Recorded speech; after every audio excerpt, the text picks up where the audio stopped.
Hi, this is Dave Zwang with What They Think, and with me is Chris Rainey, who is Vice President of Post-Press Product Management for Heidelberg USA.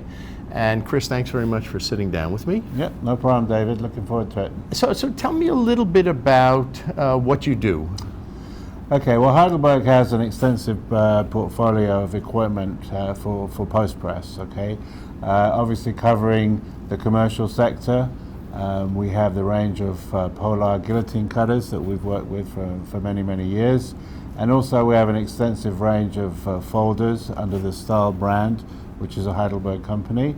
And then in addition to that, we work very closely with our partner MK or Masterworks, and we have, again, an extensive range of die cutters and folder gluers for the folding carton industry and for those customers who aspire to be in the packaging arena.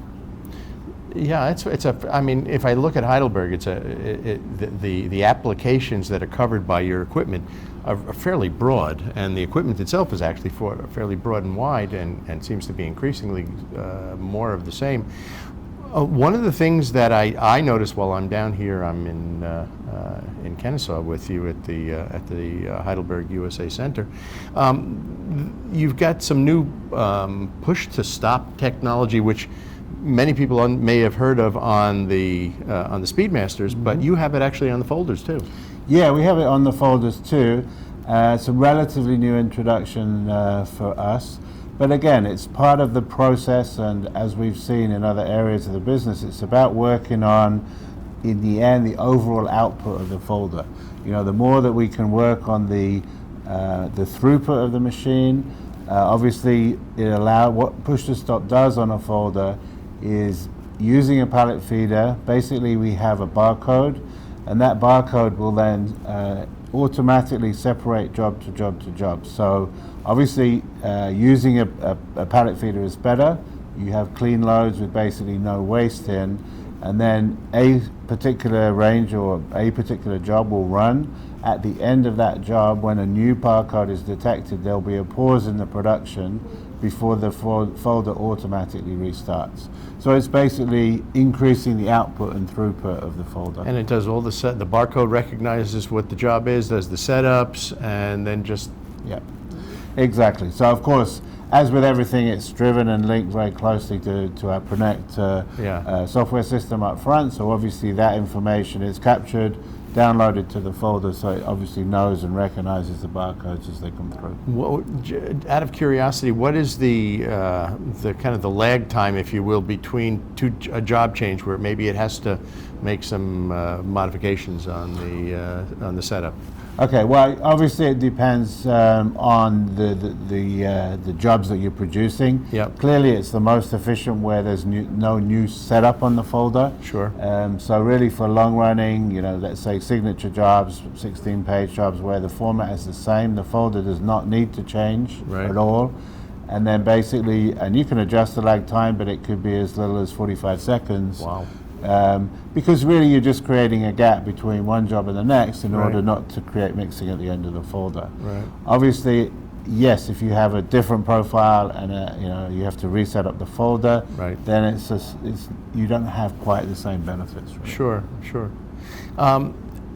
So the folder gluer, the folding machine, then push to stop.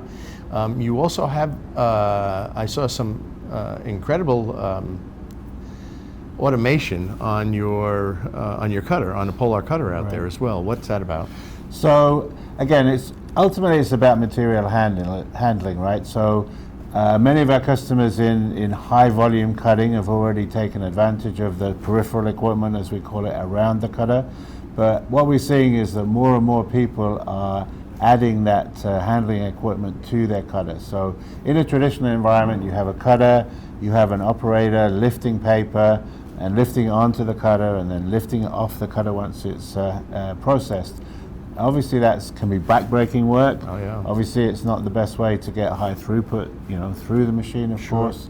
So more and more we see people adding, for example, stack lift, which is as simple as lifting up the work to a more convenient height for the operator.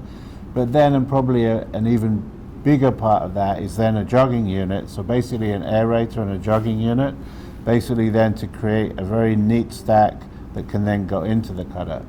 In the past, or for many people, that's currently done by hand. Obviously, again, that's hard work. Yeah. And we all know in today's environment it's very difficult to find people, manual people, and lower skills, and those kind of jobs, they require a skill, but they're sort of the job that people don't want to do. Right, absolutely. I actually had a discussion with someone last week about just that, about pallets up, lifting stuff off the pallet, putting stuff back on the pallet, and the people who are doing that, in many cases, on average, are losing almost 40 days a week.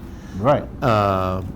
Because of illness and and strains, etc. So Exactly. it's literally backbreaking. No, and I can really believe that. And we all, I mean, everywhere we go today, and I'm sure you hear the same, is that finding people that come regularly to do their job is one of the biggest challenges. And, Absolutely. And it's the same true after the cutter as well. You've also seen what during your visit, the Transomat unloading unit. So basically, you cut, and then we repile the work afterwards. So again, by automating the before the cutter and automating after the cutter operator can obviously concentrate on his part of the job, which is moving and cutting the work, and not having to worry about all of that heavy lifting. So Absolutely.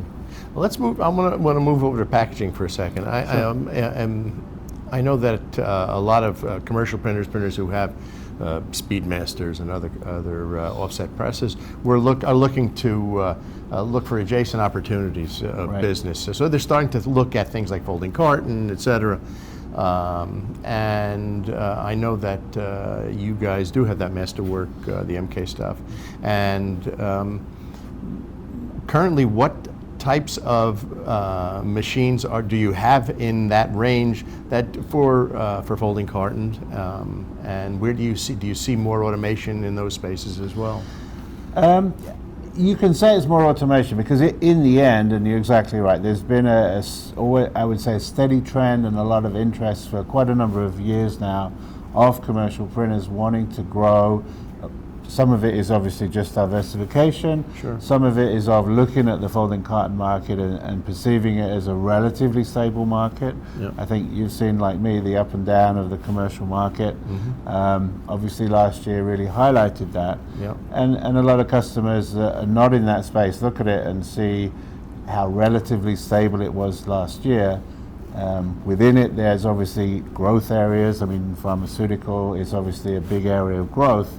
And many commercial printers are already involved in pharmaceutical through label production and so on. Yeah. So, naturally then considering, a die cutter, an automatic die cutter is a logical step. So some of them have an older cylinder press, much more of a manual operation. So again, going to an Easy Matrix 106 type machine where, again, pallet fed, obviously higher output, larger sheet size than a cylinder, gives them that capability on the die cutting side.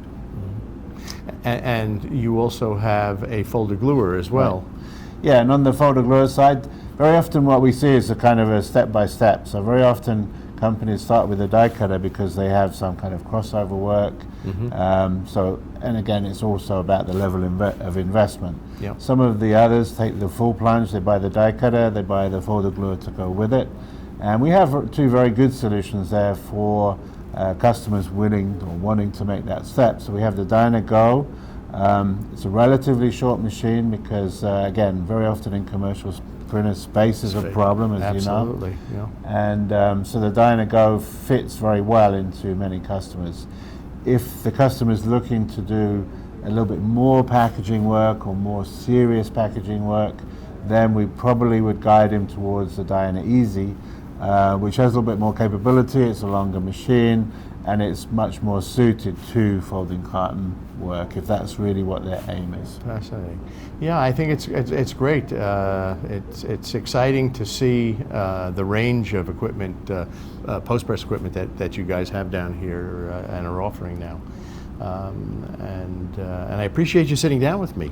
No, I really appreciate the opportunity. I mean, we always love to spread the word, of course, and get people to really appreciate that full range of equipment. Because exactly. People think about Heidelberg in certain areas, but not everybody appreciates the breadth. Absolutely.